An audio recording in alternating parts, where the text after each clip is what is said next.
think about the guy that was saying it was just a bad decision, that he's not a predator, he's just a bad decision? What do y'all think? Do you agree? Do you think it's a bad decision, or do you think he was a predator? Yes, sir? I just think that, I mean, a lot of it has to do with upbringing. And if two people put themselves in the wrong environment, whether he's a predator or not, it was a percentage, it was something in order for them to do it because alcohol was involved. So, I mean, I just think that he probably think that it was consensual, you know what I'm saying, that she wanted to do it because both of them were drunk. Uh-huh. So what you're saying, it sounds like the alcohol makes it a little bit more fuzzy? Is that what you're saying? I don't want to put words in your mouth. I want to make sure I understand what you're saying. I'm just saying that, I've been to college parties and stuff like that, and I'm a super singer now, so I don't hang out in the college atmosphere like that. But I do know that people drink that's underage, and if they get it's flirtatious, and whether he or she wanted it or not, it happened, and it's probably not because he forced himself on him or on her. It's just it happened, and they weren't thinking correctly from the start. So y'all know that when someone is under the influence of alcohol, they are not like fully there, right? I mean, I think we all kind of know that, right? Yeah. But like, you can drink. I know people that drink a lot, and then they still know what they're doing. Just because you're drinking, it's not an excuse. I just don't think there's an excuse for that at all. Yeah. So basically, what that would mean is every time a person got drunk, it's just a given that they were going to get assaulted. That's what these kind of assumptions kind of make it seem like, and that's not okay. Just because I might choose to drink, and maybe I drink too much, that doesn't mean that I've given up rights to my body. And a lot of people use that and they take advantage of it. They also, sometimes people flip it, and so they say, well, I was drunk, I didn't know what I was doing. And just because someone's drunk doesn't mean that they're not responsible for their behavior. If I'm drunk and I get behind the wheel of a car and I have a car accident and I kill myself or kill someone else, I still committed murder. That crime still happened. It's the same with sexual assault and rape. And a lot of times because of this alcohol that's involved, people think that that's different, and it's not different. Sexual assault is sexual assault, and I'm going to go over this idea of consent in a second. But one of the things that has to be there in order for a sexual act to be legal or consensual is both people have to be fully conscious, meaning they can't be under the influence of alcohol, because it lowers people's inhibition, and we know that people take advantage of that, and that's basically what this report is talking about, is that this person took advantage of someone, and actually multiple people, because he didn't even need a gun or a knife or a weapon.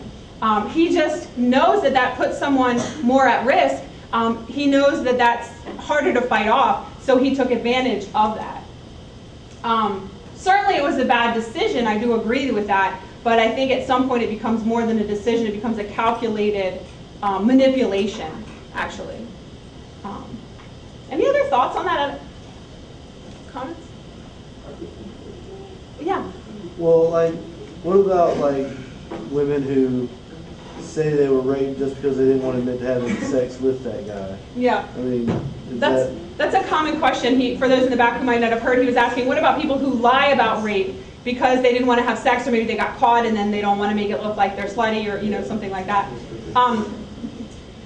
That is actually, it is very, very uncommon for someone to lie about being sexually assaulted, so much so that they go to the police and that kind of thing.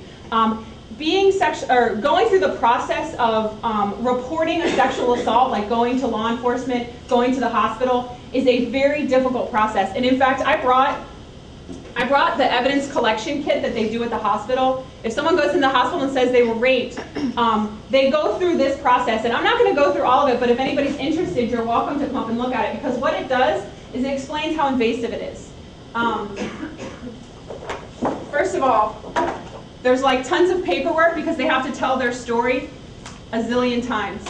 So if their story doesn't check out, somebody's going to get it. There's 6 different forms, same form, 6 different times, because they're interviewed by a nurse, by doctor, by law enforcement, another law enforcement. They tell us, Sexual Trauma Services, their story. So eventually that comes out that it's probably not true. They also have to have, they have to stand naked, basically, on a piece of paper. This is a piece of paper. Take all their clothes off on here. They have to be combed, their hair, sometimes their genital hair, like their pubic hair. They have to go through a pelvic exam if it's a woman, a rectal exam if it's a man. It's very invasive. I think y'all get it. Most people don't want to do that, whether they've been raped or not. Like, I wouldn't just want to go off the street and go be poked and prodded, you know. Now, some people might come forward and tell their friends or something like that. There aren't really that many statistics on that. I mean, it's just, you know, the rumor kind of mill thing. However, the time where people really go forward and press charge, do people lie about rape? Sure, people do lie. We hear about it in the news. But it is no more than any other crime, like robbery or anything like that. It's just that it kind of gets blown a little bit out of proportion. So, what I thought we could do, and then I'm going to go over some definitions, but I want to talk a little bit about myths and facts. And actually, let me take a step back, because in the video, or in the audio clip, immediately it said, you know, men who rape. Let's make it really clear. Not all men rape. Most men don't rape. Most men are great guys. But, and some of the people I know. But really, I mean, you know, we all have, sure, have had a bad experience with a guy, or we've all had a bad experience with a girl. But I think we can agree that most men don't rape. Like this video is talking, or the video is talking about, it's, you know, a few number of people who are taking advantage, and then one whole group of people get a bad rap. Also, women do rape. Women can sexually assault. Less common, less often, and we don't hear about it because of all the stereotypes in society about, you know, how that would happen or whatever. Rape is really just a form of abuse. And women abuse, usually if it's a woman who's going to rape or sexually abuse, it's usually they're going to do that to a child. More often it is a man. However, men can also be raped. Men can be raped as adults, men can be raped as children. So I just kind of want to put it out there that it's not just women who are victims of rape and sexual assault. However, for adults and on college campuses, it is more often a man who is the perpetrator and a woman who is the victim. And the statistic for that is kind of confusing. There's lots of different statistics, but one of the generally commonly understood one is about 1 out of every 5 women in college experiences a rape or sexual assault. So it is extremely high.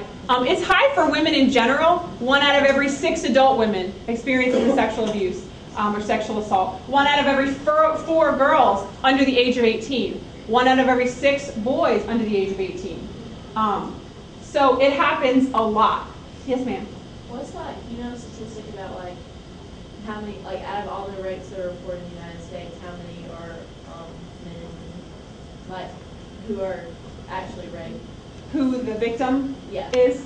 I don't have a statistic put that way, but for adults, what they say is about 1 out of every 6 adult women and 1 out of every 33 adult men. So it is a lot less common for adult men, but that number is also a lot less sure, because men just don't come forward. You know, there is a stigma. I mean, women don't come forward too, but even more so, men don't come forward. But that's about. Did that answer your question a little bit? Okay, great. I want to just talk a little bit about myths.